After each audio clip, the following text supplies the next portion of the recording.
Well, normally what I do is I'll get two venti. I go to, Starbucks, I get two venti of the pike with 2 shots in them. So black eye in both. Yeah, what it do, YouTube? It's your boy Eli the Rebel, and we are back with DPL. This is week number 3, taking on Raleigh Goons. Yo, the homie Loose Lee. Yo. Listen, man. Yo, Loose Lee go way back. Yes, sir. He was PDL Monster season 1. You know what I'm saying? Like this a homie right here, man. Like this a ride or die. Like if I'm ever in the South, I'm hitting my guy up first. You feel me? But we play each other in week 3. Like y'all are gonna, obviously today is Thursday, but at the time of recording this, I battled him last night. I was really excited to play him. Like I clicked my lead so freaking fast. I was like, I didn't even remember to freaking post a live link. I was so excited, bro. Like I love playing my guy. And one of the things that I was kind of scared playing someone that I help a lot. I really push Loose Lee to his potential as a battler. Like he knows some things, right? He knows how to, he understands the moves, but he doesn't understand like the purpose and the value of things. And he knows what I like to run because I use my style, pass it on to him, and then he just does his thing. So he knows how I build for things. So I look at this and I pretty much prepped for everything, right? And so one of the things that didn't come, right? I figured he would bring Gren and Zap G, but like Zap G, I do not switch into Zap G, period. Bronzong made sense. Mega Altaria is on the far right. Vikavolt for the webs, that's fine. I don't have the greatest hazard removal, so that makes sense. But then I see a Serena over a Nidoking, bro. Over a Nidoking, bro. Like, yo. This is ridiculous, bro. I don't know why this is here, but you know what? We about to find out. So initially, right? And because I didn't post the live link, I'll go through my turns more thorough than I did the past 2 weeks. Just because like people never watched this battle live. So, I have Rotom Wash here. Okay, so I'm not gonna reveal the sets because I also didn't paste Raleigh my sets. I just simply forgot. I just went to brush my teeth and then just called it a night when we played. So this is mixed defenses Rotom Wash with helmet just to punish U-turns from Gren, Zap G, and now Serena, I guess. I mean, I wouldn't stay in on Serena, but like it is what it is.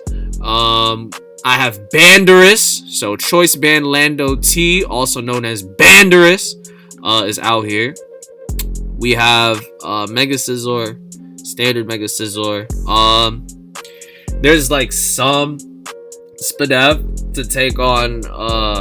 It's like there's some Spadef there. It's for Flamethrower Altaria, I believe, is what I when I calculated. I think it was like 160 calm. No, not calm. Careful. 160 careful nature Spadef with like pretty much max HP. The Orbeetle was really cool. It's you'll see it when you see it. Miss Mag was a standard. I ran Scarf week 1, right? Yeah, I ran Scarf week 1, so I figured it would be back here, just in case Gren was like Life Orb or something like that. I could always revenge it with like Dazzling Gleam or something, or like if it switched typings via Protean, like I could just actually fire a Shadow Ball, simply because Komala isn't here. And the main reason why I'm not revealing the full paste is because the Urshifu set is really good. But because I didn't show him the paste, I'm just gonna save that.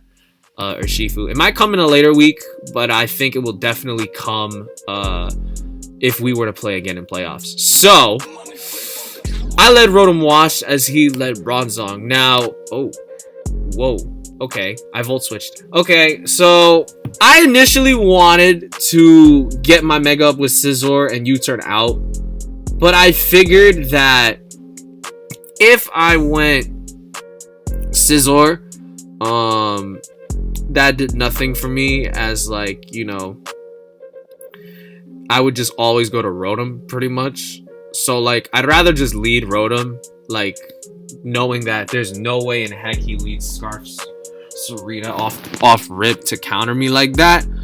So seeing Bronzong was fine, which meant that I just got up out of here with Volt Switch, as you can see right here. The Volt Switch does 23 as I go to my Lando, just to, you know, intimidate this thing in case it was like, you know, in case it was like, I don't know, Zen Headbutt maybe, I don't know. But he ends up going to land a Toxic, which is really interesting because that could have allowed free Scizor right there. But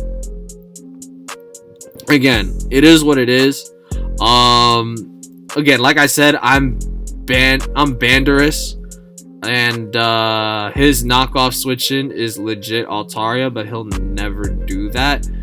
He'll stay in thinking I EQ, so I went ahead and knocked off. And unfortunately, yes, I got rid of the helmet, but it lived on one. So that was something. Gets up the rocks. So I never calced whether that was a roll or not, but that was a bit disappointing. But you'll see a moment of justice a little later on. So I just knock again, in case he choked. But this Landorus being on a timer really sucks. But with me being Banderous, this could theoretically be, you know, expendable at this point, because I just wanted it to come in early as possible and really just, you know, claim a life. And getting rid of Bronzong early really meant that, you know, Orbeetle could shine. Unfortunately, the rocks really suck, because I was rocks on Lando myself. I almost put defog on it, but you know, I'll probably put defog on if we play it again. Here comes the Greninja, and this is a really crazy turn because I skipped through this turn. I didn't know what was happening. I knocked off his Scarf. And so what made me realize like how important the turn was, so I skipped to the end with this turn thinking that I would die to, like, you know, basically a water or ice move. But the man ended up hitting Water Shuriken, and he only got 2 hits off with Water Shuriken. Water Shuriken is like Bullet Seed or Tail Slap, but like as a special like water move. It ranges from 2 to 5. Because I know like Battle Bond Gren, you get 3, and then the power base increases, but you only get 3 hits. You don't get 2, 5 like in regular, you know, Protean form or Torrent form or whatever. You just get, but that's a whole different story. I ended up getting 2 hits on the Water Shuriken, which is super crazy because that allowed me to knock off Gren right here, and that allowed a certain endgame to happen later on. This turn right here was literally the whole game. So remember what I said, that like, you know, Bronzong living on 1% kind of sucked? We made up for it by getting only 2 Water Shuriken hits. So shout out to LT, man. Shout out to LT, as LT is gonna go die to you know, toxic damage right there. I gave when I submitted the match, I gave Bronzong the direct kill. It is what it is. But now I go to Scizor here. I obviously, you know, clear as day, bullet punch right here. But the Queenly Majesty comes off, which is fine. I had to attack what's in front of me. I had to respect the threat, of course. But here I SD. So So the reason I took some time to think about this play. I easily could have U-turned, but that would have gotten me absolutely fucking nowhere. Yo, I think that's the first time I swore in a video in a long time. It absolutely did not get me anywhere. There was no other word to describe it. There was no other phrase to describe it. Obviously this thing doesn't get fire coverage, and it doesn't get like statuses apart from toxic. So I felt that, you know what, I'm gonna take advantage of this coming instead of Nido King by SD. And you know, the Serena here U-turns out into Vikavolt. Now Vikavolt's a good bullet punch resist, don't get me wrong, but I was just like, you know what, he's probably gonna Volt right here. So like, I think the most expendable Mon right here is probably the Orbeetle. Looking back on it, I think like a Webs variant would have been really helpful, but I wanted to be you know, the cooler set, to be honest with you. I U-turn out into the thing, I frisk the lefties, and Bug Buzz does 75. He gets the drop, but I get my weakness policy off. So yeah, the whole set was Calm Mind, Recover, Bug Buzz, Stored Power. I really wanted to be, you know, Calm Mind, Iron Defense, Recover, Stored Power, but like, I knew Loosely was good enough to keep Greninja in the back at all times. So I felt that I needed Bug Buzz just to hit that, just in case, you know. Unfortunately, I wasn't able to Calm Mind up, but what we were able to do at +2 special attack was Bug Buzz the Vikavolt. Stored power was higher base power, but I wanted to make sure that, you know, if I didn't want to have Gren come in for free, so I just Bug Buzzed. Down goes the Vikavolt, which means that, you know, Mega Scizor can become really free now, as Gren U-turns out into Zap G. I go to Rotom Wash on this every single time, and Loosely knows that too, so his play was to U-turn out, he takes the Rocky Helmet chip. The Serena comes out here, I just Volt Switch. Volt Switch was free off the jump, so that's also another reason why I led with Rotom in the first place. And then I just go back to Scizor, and we do the thing. We do the SD thing, as the strongest thing Serena has for me is high jump kick. So I'm literally roosting up here. Eventually the crash will happen. Here I go to +4, knowing that HJK would only do that, as I roost up here, and then I just raw BP'd. I don't think there was a universe where Water Shuriken even on 5 hits would hit me, because I'm 160 calm, so I should have lived all 5 Shurikens from that range. So Loosely not clicking Water Shuriken there did not matter in my opinion. And that's how we win this game, ladies and gentlemen.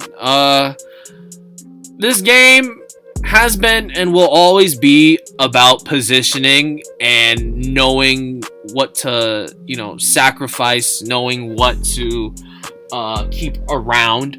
You know what I'm saying? Like it's chess but with RNG, unfortunately, but like, it is what it is, right? Without RNG, you know, Pokemon wouldn't be as exciting, in my opinion, but that's like another topic for another day. But we get the 4-0 against the homie. You know, I didn't want to get exposed. You know, I didn't want the student to beat the teacher. You know what I'm saying? So like, it is what it is. Like, I had to do what I had to do. You know.